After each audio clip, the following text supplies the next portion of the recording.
one question. If the world's spinning in the opposite direction, would you still love me like you? What's happening, y'all? It's me, your boy Jason at It's Jason Music, and welcome to the very first episode of Behind the Art with me, your boy Jason. And I'm so excited to be sharing this series with you guys. Over the next 9 weeks, we're going to be looking at some of the songs off of my debut album, The Art. We're going to be looking at the production and how I went about creating these songs that made it to the album. I must, however, disclose that we're not going to be looking at vocals. However, in episode 2, there will be vocals, but those are mixed vocals that were mixed in a different digital audio workstation entirely, so we're not going to really focus on those vocals. So yeah, the rest of the series, no vocals. We're just going to look at the production in FL Studio, and that's that. Then also, I do want to, however, apologize in advance for the quality or lack thereof of the mic that I was using to record my voice. It's the mic that is attached to my earphones. Okay, so please be gentle. It's what I have, so I'm making do with what I have. You know what they say, when life gives you lemons, you make the lemonade. Yes. And then today we're going to be looking at track 5 on the album, which is One Question, featuring my boy Universe Kid, who also happens to be a very good friend of mine, one of my closest friends. He is the lyrical mastermind behind most of the songs on the album. He wrote every single song on the album except for Love Do Over and The Breakup, which we will look at in later episodes. So yeah, I've included a link to his music down below. I've also included his Instagram handle, so please check him out. I've also included the link to the group that he is in, Hoop Gang, to their SoundCloud page, so also check them out. They are doing some pretty good stuff, giving us some really good music. They're coming for everything, these new artists. Oh, tenacious people, I say. So let's not waste any more time and let's get right into it. Enjoy. Okay, so as you guys can see here, we have our FL session. There's not all too much happening. There's about 21 tracks in total. That's for the drums, that's for the instrumentation. As you can see, we have 4 instruments. The rest are drums and sound effects. We have 3 reverb channels that we use here. And then here's a subgroup, which I'll get to later. Well, not technically a subgroup, but a subgroup. Yeah. So there's not a lot of processing on this session, so we're not gonna really focus on that. Well, because there's nothing to focus on. But we're gonna take a look at some of the sounds that I chose and how I went about this whole production. So I'm just gonna go to our very first synth, which is Soar, which is a native FL Studio plugin, for those of you who don't know. And this is like I don't know how to describe this synth, but whatever, you'll hear it for yourself. So this is the first synth that we have. 2 chords throughout the whole entire song. So once again, it's not that busy. It's very simple. I really like how it sounds. I love the delay and the stereo imaging of the delay as well. So it's kind of why I chose that. Also, this was my very first time using Soar, because I only used, what did I only used to use? I only used to use like Harmer, Harmless, and Nexus, I think.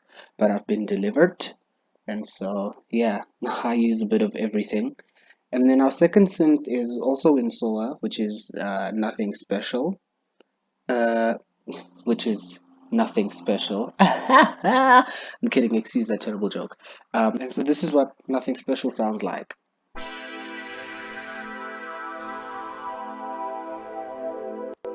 And so like I'm a huge fan of that whole thing that it does. I was like, oh, I like that.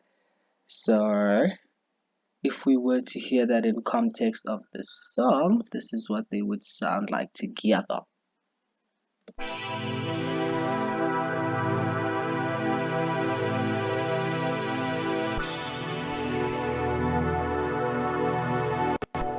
I think it's cool. the way they complement each other. And then let's go to our bass and see what we use for our bass. Also you saw for the bass, this bass called R&B Bump. It's like a okay, so it's not doing anything. Oh, Kunja, I soloed these things. Silly Bay. So it has like this, synth bass kind of sound, which I really dig. And so this is what the bass sounds like, and the bass only comes in the chorus. So I have this tendency of using 808s in verses and basses in choruses. Don't know why I do that. Just do. It's been what I do. Wait, it's been what I do. Does that make sense? Anyway, so yeah, that's always been my MO, my modus operandi. 808s in the verses, basses in the chorus. Sometimes I have 808s throughout the song. Sometimes I have bass throughout the song, but it depends. But most of the time, if majority of the time, I have 808s in the verses and bass in the chorus. So this is what the bass sounds like in the chorus. Kind of has a nice groove to it.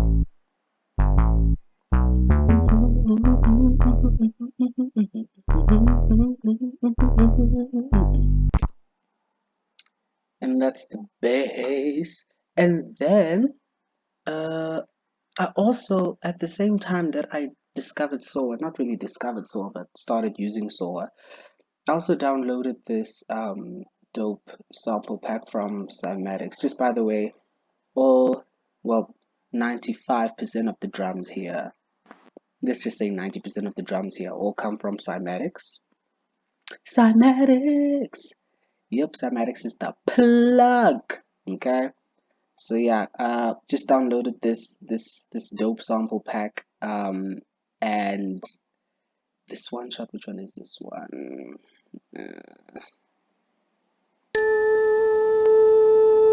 Yep, this is the one.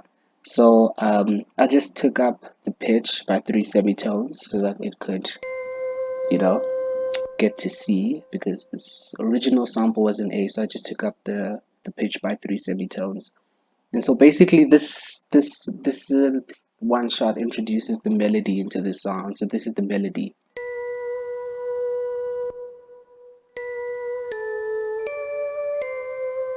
Well, I wouldn't say the melody, I'd say a melody, because the vocals have a melody of their own and the synth has a melody of its own as well.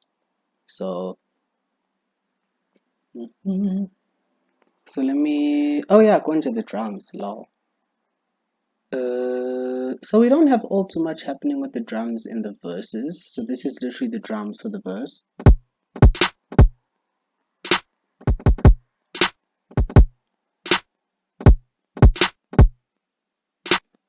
That's the drums for the verse.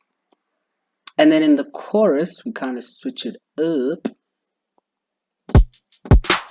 and we add the clap. There's also, okay, we add the clap, and then there's also reverb on the clap, just through the reverb, nothing hectic, 0% dry, 100% wet, Oscorp, because why? Just 2-second decay time. I didn't change all too much in this area. No, I highly doubt it. I think I just changed the decay time and then obviously just turned down the dry level and then increased the stereo separation a bit to, yeah, so that.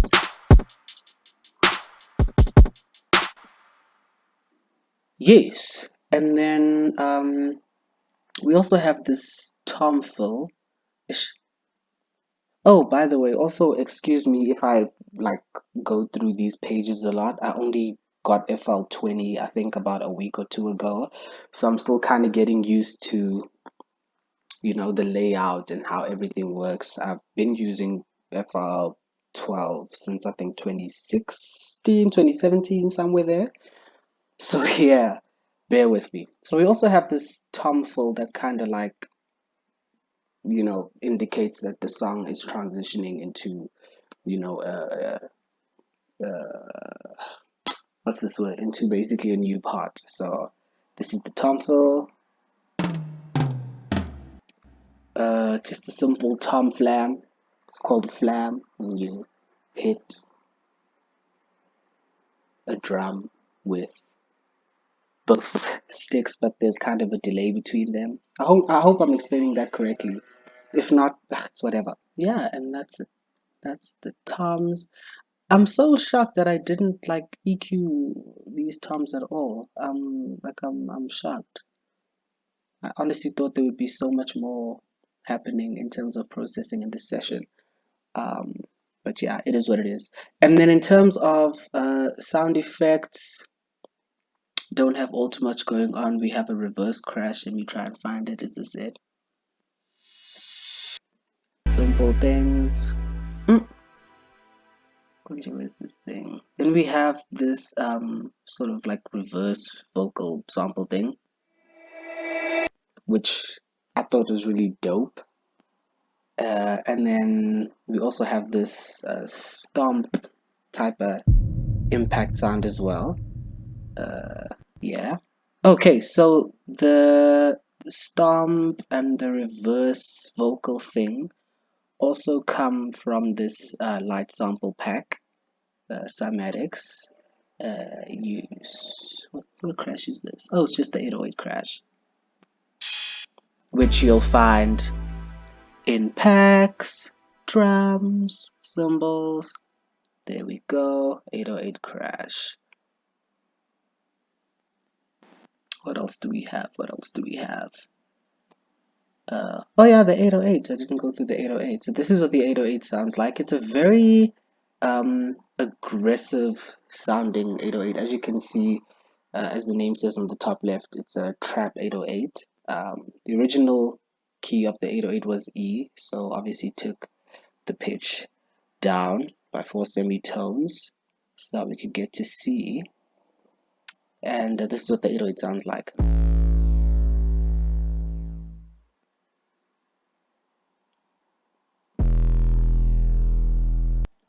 And then we just kind of switch it up a bit.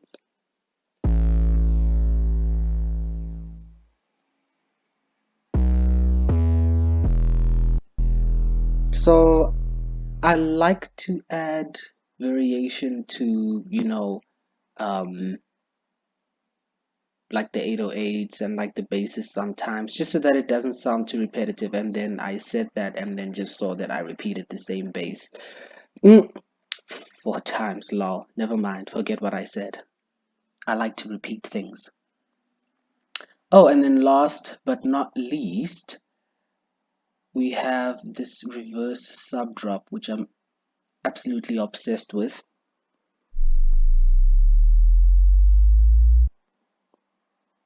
Yeah, that's it. So let me just play the intro for you, I guess, and then you can just kind of hear what that sounds like altogether.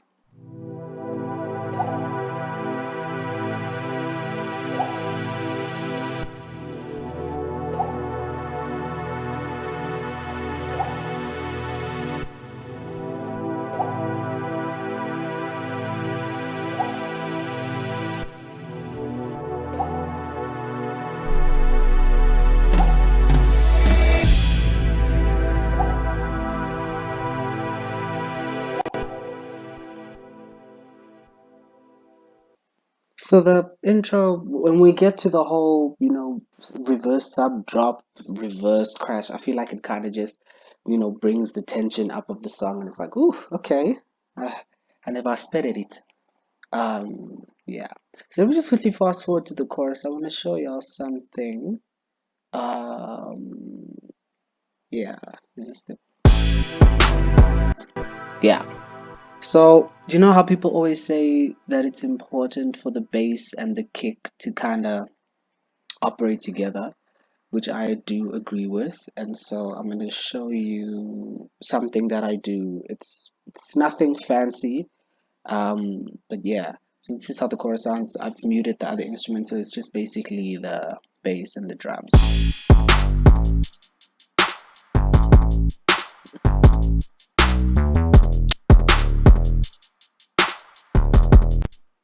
So So as you can hear, the kick and the bass are very they are together. Yes. So also another thing that I always do is there are obviously better plugins that do this. I forgot the plugin that is absolutely great at doing this. There's this plugin, but whatever. It's late. I think I'll put it in the description if I find it. But basically, what that plugin does, I forgot which company it's by, but it's basically like a sidechain compression, but instead of compressing the signal in its entirety, it basically just compresses the the the specific frequencies that that clash with the instrument to which it's sidechained. So if, for example, this kick, which is sidechained to this bass, let's say, for example, the kick and the bass clash at about 80 hertz, then basically what that plugin would do is it would only compress around 80 hertz and not compress the signal in its entirety. But because I don't have money like that, I just use Fruity Limiter, um, and that's basically what it does. So I always sidechain my kick and my bass because like I said, you often find that at times you get um, masking. So basically, the either the bass masks the kick or the kick masks the bass, and you don't hear them both so clearly. And so I do that to just kind of also just give a bit more emphasis to the kick as well, because I feel like the kick is somewhat the driving force for some of my music. So yeah, that's basically that. And then I just want to show you quickly where the melody comes in with this one shot synth.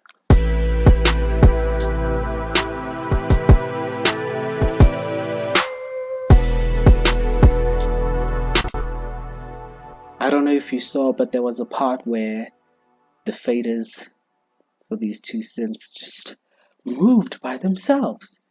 Yes, they did. Why? Because we have automation. Yay!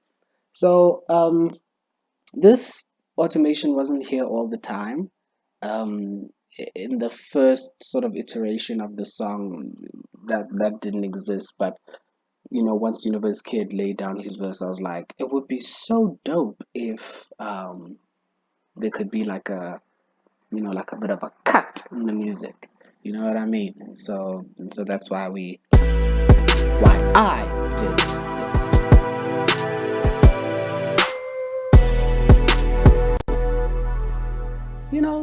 Switch it up a little. And then fast forward to the end. I'm just gonna show you something I did at the end. So we basically have the synth one shot, which is playing the melody, and then I've also added um, this final warmth sound effect from Cymatics as well, from the Humble Pack.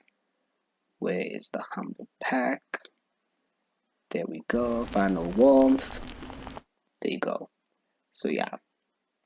And then also, as you can see, well, you probably can't see, we also have a bit of automation happening here. Just basically took the volume of the synths and the bass to 0. And then I'll explain this automation in a bit. So basically, the reason why I did this is because I didn't really know that FL had subgroups like that, you know? So I didn't know that you could just, easily create a subgroup, which, by the way, I'll show you if you want. So say, for example, I want these 3 channels to be in a subgroup. So what I'll do is I will control, click, and drag across my channels. Right click, track routing, create submix, and let's just say things. You can even color code it if you want, and Baba Gasianda, there you have your thing. Oh, golly jeepers. Okay, so if your tracks are not labeled, it will label all the tracks to the name of the thingamabobby. So yeah, just make sure your tracks are labeled. So at the end we have the, you know,